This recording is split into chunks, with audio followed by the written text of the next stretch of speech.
Hello मेरे प्यारे दोस्तों, कैसे हो आप सब। होप आप सब बहुत अच्छे होगे, स्वस्थ होगे और घर पे होगे।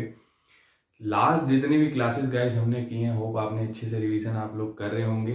डायग्राम्स हैं उनकी प्रैक्टिस आप कर रहे होंगे। लास्ट क्लास में आप लोग जानते हैं कि हमने इलास्टिसिटी ऑफ डिमांड को शुरू कर लिया था। एक फॉर्मूला हमने देखा था, उसकी प्रैक्टिस आपने क्वेश्चंस होप करता हूँ कुछ सॉल्व किए होंगे। हमने देखा था एग्जैक्टली मेजरमेंट की कितना डिग्री तक चेंज आता है उस फॉर्मूला के थ्रू, डिमांड के चेंज होने पे प्राइस में या प्राइस के चेंज होने में डिमांड में। तो आज हम उन सब का डायग्राम सबके हम प्रैक्टिस करेंगे। एग्जैक्टली जो मेजरमेंट है वो किस तरीके से रिप्रेजेंट हम करते हैं डायग्राम के बिहाफ में, हम उसे देखेंगे और अलग अलग स्टेजेस पे कैसे जो है डिमांड और प्राइस में बिहेवियर होता है।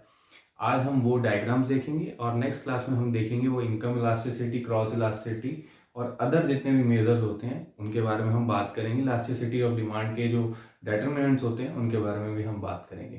फिलहाल इस क्लास में हम देख लेते हैं डायग्राम्स के थ्रू कि कैसे रिप्रेजेंटेशन होता है अलग अलग स्टेजेस पे। कुछ 5 स्टेजेस होती हैं तो उनको 1 बाय 1 हम लोग देख लेते हैं। तो पहली स्टेज हम देख लेते हैं, शुरू करते हैं। Degree of elasticity of demand through diagrammatical representation. तो इलास्टिसिटी ये इन्फाइनाइट का साइन होता है, जैसे कि हम सब जानते हैं। परफेक्टली इलास्टिक, परफेक्टली इलास्टिक का मतलब आप लोग समझते हैं जिसे खींचा जा सकता है। तो इसका जो डायग्राम बनेगा गाइस हमारा, इसमें जो हमारा डिमांड रहेगा वो कम भी हो सकता है, वो ज़्यादा भी हो सकता है, और जो हमारा प्राइस रहेगा वो कैसा रहेगा, कांस्टेंट रहेगा। ठीक है गाइस।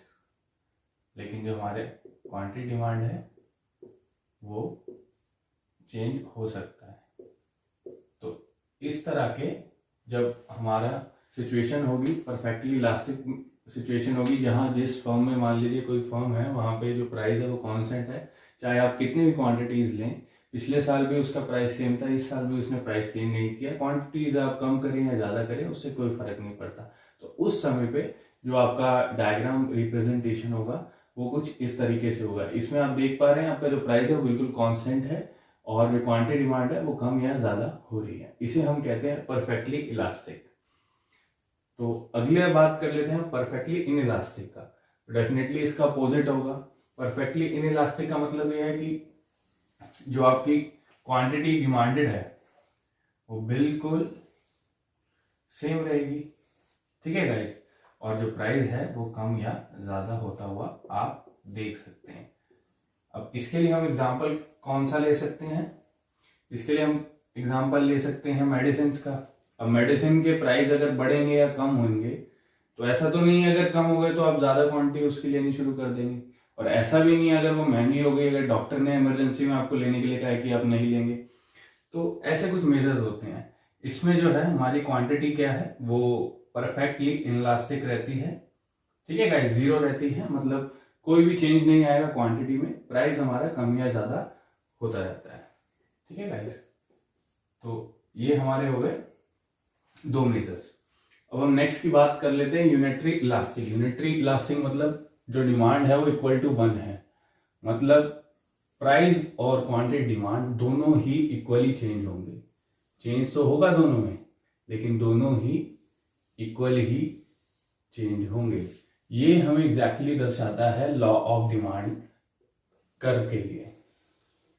हमने जब लॉ ऑफ डिमांड कर्व बनाया था तो एग्जैक्टली कुछ ऐसा बनाया था गाइस, आप लोगों को रिमाइंड हो तो। जितना हमारा चेंज आया प्राइस में उतना ही चेंज आया हमारी क्वांटिटी डिमांड में।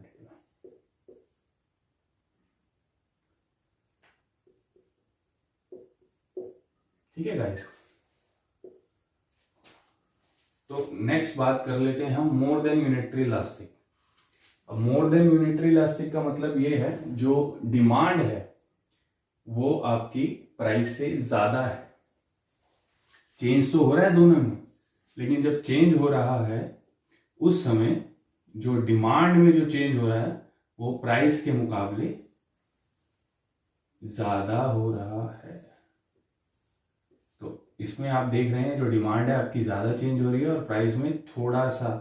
प्राइस को हम ऑब्वियसली ज्यादातर चाहते हैं, जब हम डिमांड ज्यादा लेंगे ऑब्वियसली तो प्राइस ऑब्वियसली नीचे आ रहा होगा, मोस्ट प्रोबेबली यही सिनेरियो होगा, जब प्राइस कम होता है उसी सिनेरियो में हम डिमांड जो है ज़्यादा करते हैं, तो थोड़ा सा हमारा प्राइस नीचे आया और हमने डिमांड को इंक्रीज कर दिया काफ़ी ज़्यादा। तो ये जो कर्व बन रहा है गाइस, इस तरह के कर्व को हम क्या कहते हैं, इस तरह के कर्व को हम कहते हैं फ्लैटर कर्व। तो ये हमारा किस केस में बनता है, जब हमारी जो डिमांड है वो मोर देन यूनिटरी इलास्टिक होती है। अब नेक्स्ट केस की बात हम कर लेते हैं। नेक्स्ट केस में आप देख रहे हैं जो हमारी डिमांड है वो लेस देन यूनिटरी इलास्टिक है, मतलब प्राइस और डिमांड दोनों में ही चेंज हो रहा है, लेकिन प्राइस डिमांड के मुताबिक ज्यादा चेंज होगा प्राइस के अंदर।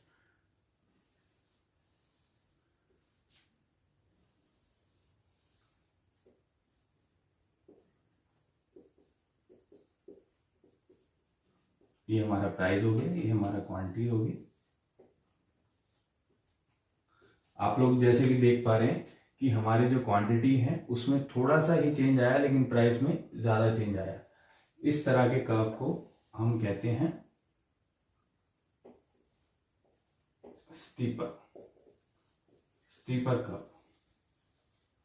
ठीक है गाइस, तो प्राइस जब ज्यादा हो गया, प्राइस जब बढ़ गया, तो हमने क्वांटिटी कम कर दी। अपनी क्वांटिटी में थोड़ा चेंज तो हुआ, लेकिन हमने पहले के मुकाबले उसे कम किया।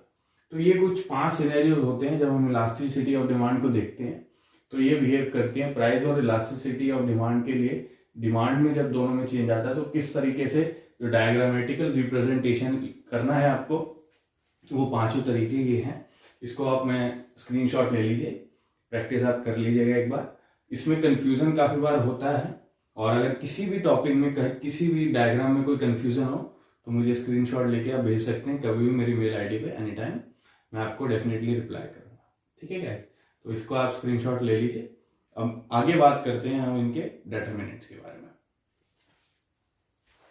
तो गाइस आगे बात कर लेते हैं जो जो फैक्टर्स अफेक्ट करते हैं प्राइस इलास्टिसिटी ऑफ डिमांड को। तो ये कुछ फैक्टर्स हैं, इनको हम पढ़ लेते हैं जो एग्जाम पॉइंट ऑफ व्यू से वेरी इंपॉर्टेंट है guys. Nature of the commodity, availability of substitute goods, multiple uses, postponement of uses, जिनको हम पोस्टपोन कर सकते हैं, income level of the consumer, कैसी इनकम है, कम है या ज्यादा है, हैबिट ऑफ द कंज्यूमर, किसी चीज के लिए वो हैबिचुअल तो नहीं है, proportion of income spent of a good, तो जिस पे ज्यादा स्पेंड कर रहा है कम स्पेंड कर रहा है, तो इनको हम थोड़ा सा डीपली थोड़ा पढ़ लेते हैं। अब नेचर ऑफ अ कमोडिटी की बात करें, जो नेसेसरी गुड्स होते हैं जो हम नॉर्मली यूज करते हैं, जैसे सॉल्ट हो गया या सीरियल्स हो गया या केरोसिन ऑयल हो गया, तो ये तो हमें चाहिए, इनकी डिमांड को हम टाल नहीं सकते। तो जिन भी गुड्स की डिमांड को हम टाल नहीं सकते, इग्नोर नहीं कर सकते, उन सब की जो डिमांड होती है वो इन इलास्टिक डिमांड होती है। और जिन भी गुड्स को हम टाल सकते हैं, जैसे कि लग्जरी गुड्स, कोई कार खरीदनी है उसको टाल सकते हैं, तो these type of demands called elastic demand. ठीक है गाइस, अब नेक्स्ट पॉइंट की बात करें, अवेलेबिलिटी ऑफ सब्स्टिट्यूट गुड्स। तो जिन भी गुड्स के सब्स्टिट्यूट अवेलेबल हैं, जैसे कि टी और कॉफी, तो उन गुड्स की जो डिमांड होती है वो इलास्टिक होती है, मोर देन यूनिटरी इलास्टिक रहती है। और जिन भी गुड्स के सब्स्टिट्यूट्स अवेलेबल नहीं है, उनकी डिमांड जो है वो इन इलास्टिक डिमांड रहती है। अब नेक्स्ट पॉइंट की बात करें, मल्टीपल यूजेस की। जिन भी गुड्स के सिंगल यूज हम कर सकते हैं, उनकी डिमांड इन इलास्टिक रहती है, और जिन भी गुड्स की हम मल्टीपल यूजेस कर सकते हैं, उनकी इलास्टिक डिमांड रहती है। जैसे कि हो गया क्लोथ्स, उनको हम बार बार यूज कर सकते हैं, तो उनकी डिमांड इलास्टिक डिमांड रहती है। ठीक है गाइस, पोस्टपोन, जिन भी गुड्स को हम पोस्टपोनमेंट ऑफ यूजेस की बात करें, तो जिन भी गुड्स को हम पोस्टपोन कर सकते हैं, उनकी डिमांड हमेशा इलास्टिक रहती है। जिन भी गुड्स को हम पोस्टपोन नहीं कर सकते, उनकी डिमांड इन इलास्टिक रहती है। इनकम लेवल ऑफ कंज्यूमर की बात करें तो ये काफी इंपॉर्टेंट पॉइंट है। मिडिल इनकम ग्रुप जो होता है उसकी डिमांड हमेशा इलास्टिक रहती है। उसको फर्क पड़ता है, जब भी प्राइस कम या ज्यादा होगा तो उन्हें फर्क पड़ेगा। अब हाई और लो में इनइलास्टिक डिमांड क्यों है? अब बहुत ज्यादा हाई वाले के लिए अगर थोड़ा प्राइस बढ़ जाएगा तो भी उसको उतना इफेक्ट नहीं पड़ेगा, और जिसकी इनकम ऑलरेडी कम है तो थोड़ा प्राइस बढ़ जाएगा तो उसको भी उतना इफेक्ट पड़ेगा ही नहीं, क्योंकि वो पहले ही पुअर है। तो इन दोनों की, हाई और लो की सिचुएशन में, दोनों ही सिचुएशन में इलास्टिक डिमांड रहती है। मिडिल इनकम ग्रुप जो होता है वही इलास्टिक डिमांड पर बिहेव करता है। हैबिट ऑफ द कंज्यूमर की बात करें तो अगर कोई भी कंज्यूमर किसी भी गुड के लिए हैबिचुअल है तो उसके लिए इलास्टिक डिमांड होगी, और नॉन हैबिचुअल है तो इनइलास्टिक डिमांड होगी। और proportion of income spend on a good, तो कितने प्रोपोर्शन आप अपनी इनकम का स्पेंड कर रहे हैं, जिस पे आप यूजेस लेस कर रहे हैं जिस भी चीज पे, तो वो उसकी जो डिमांड होगी वो इनइलास्टिक डिमांड होगी। और जिस पे आप अपनी इनकम ज्यादा खर्च कर रहे हैं उसकी डिमांड इलास्टिक डिमांड होगी।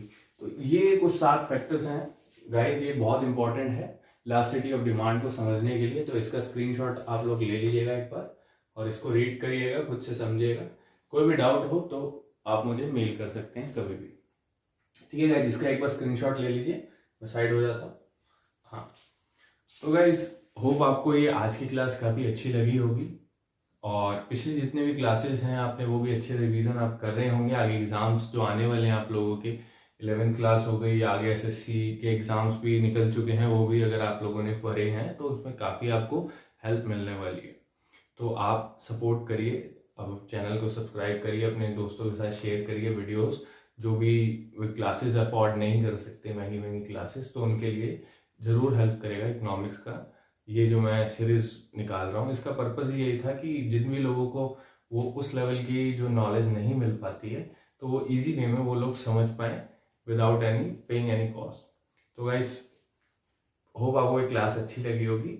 अगर कोई भी इशू आए तो मुझे मेल करिएगा, और आज के लिए धन्यवाद, थैंक यू। और जिससे मेरा और भी कॉन्फिडेंस आपके लिए और भी मोटिवेशन मेरा बना रहे, आपको और भी मैं क्लासेस अच्छे से सिखा पाऊँ, कर पाऊँ आपके लिए। तब तक के लिए थैंक यू।